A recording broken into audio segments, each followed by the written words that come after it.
ক্যামেরার ফ্ল্যাশ, আলোর ঝলকানি সবকিছুই যেন তাসকিনের জন্য বরাদ্দ হওয়াটাই স্বাভাবিক। বাংলাদেশ জাতীয় দল যাচ্ছে এশিয়া কাপ খেলতে। প্রথম বহরটা সকালেই চলে গেছে। সেখানে 9 জন ক্রিকেটার এবং কোচিং স্টাফরা আরব আমিরাতের উদ্দেশ্যে দেশ ছেড়েছেন এবং বিকালে দ্বিতীয় বহর যাচ্ছে ওই আরব আমিরাতে এবং সবার শেষে এয়ারপোর্টে এসে ঢুকেছেন তাসকিন আহমেদ।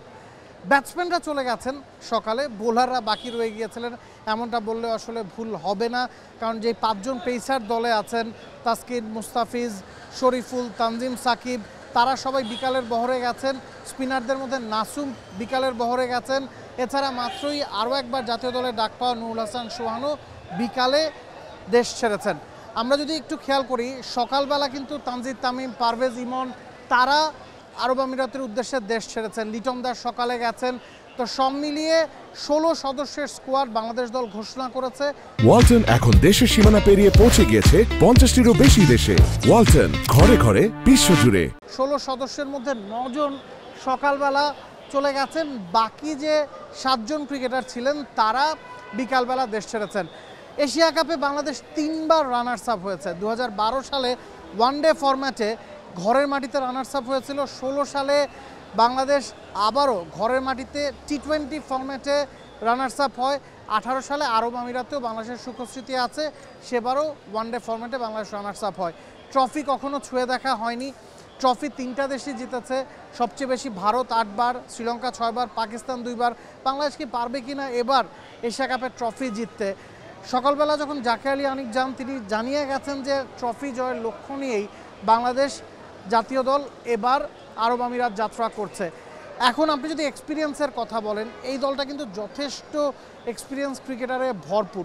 অবাক হওয়ার মতো কিছু নাই। হ্যাঁ, মাহমুদুল্লাহ, মুশফিক বা তামিম সাকিবরা নাই, তারপরও এবার যে 8টা দেশ এশিয়া কাপ খেলছে তার মধ্যে বেশিরভাগ দলই 16-17 জনের স্কোয়াড দিয়েছে। একমাত্র হংকং 20 জনের স্কোয়াড দিয়েছে, তারা সবচেয়ে বেশি 945টা ম্যাচ খেলেছে। এরপরে কিন্তু বাংলাদেশের অবস্থান, বাংলাদেশের 16 জন ক্রিকেটার সবাই মিলে 790টা ম্যাচ খেলেছেন। আফগানিস্তান, শ্রীলঙ্কা তারা বাংলাদেশের চেয়ে পিছিয়ে, ইন্ডিয়া পাকিস্তানও বাংলাদেশের চেয়ে পিছিয়ে। তো ইন্টারন্যাশনাল ক্রিকেট খেলার দিক থেকে ম্যাচের সংখ্যায় বাংলাদেশ কিন্তু অনেকখানি এগিয়ে আছে। এখন সেটা কতটা মাঠে কাজে লাগাতে পারবে সেটা দেখার বিষয়। 3টা ম্যাচই বাংলাদেশের আবুধাবিতে হবে। যদি বাংলাদেশ সুপার 4-এ উঠে যায় সেক্ষেত্রে দুবাইয়ে খেলার সুযোগ কিন্তু বাংলাদেশ পাবে। সুপার 4-এর 6টা ম্যাচের মধ্যে 5টা ম্যাচ দুবাইতে, 1টা ম্যাচ শুধুমাত্র আবুধাবিতে। এখন বাংলাদেশের সামনে চ্যালেঞ্জটা কি? শ্রীলঙ্কা, আফগানিস্তান এই 2টা দলই বাংলাদেশের মূল প্রতিপক্ষ। যদিও প্রথম ম্যাচটা বাংলাদেশের হংকংয়ের বিপক্ষে 11 তারিখ, 13 তারিখ আফগানিস্তানের বিপক্ষে এবং 16 তারিখ শ্রীলঙ্কার বিপক্ষে ম্যাচ। শ্রীলঙ্কা এবং আফগানিস্তান 2টা দলের বিপক্ষে অন্তত 1টা ম্যাচ বাংলাদেশকে জিততেই হবে যদি আপনি ধরে নেন হংকংকে বাংলাদেশ হারায়।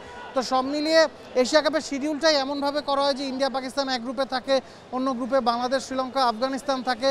তো এই গ্রুপটাতেই কিন্তু চ্যালেঞ্জটা বেশি। শ্রীলঙ্কা, আফগানিস্তানের মধ্যে যদি আপনি একটা দলকে হারান, সাথে হংকংকে হারান, আপনার সুপার 4 খেলার সম্ভাবনা অনেক বেড়ে যাবে।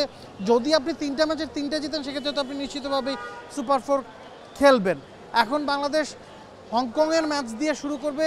এশিয়া কাপের পথ চলাটা, হংকংয়ের ম্যাচটা আপনাকে জিততে হবে, সেখানে পা হরকানোর কোনো সুযোগ নেই।